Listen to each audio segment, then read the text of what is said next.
Wondering how long your homemade smoothie will last in the fridge?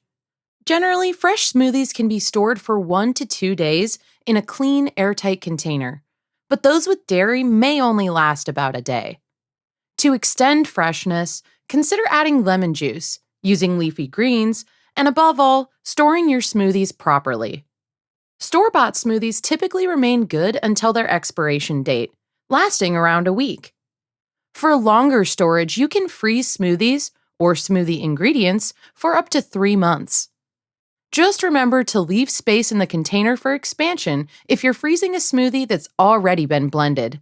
Always check for signs of spoilage, like an off smell or brown color, before consuming a smoothie that's been in the fridge.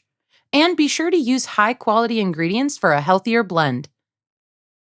If you're looking for recipes, try options like strawberry banana or green smoothies for a nutritious boost.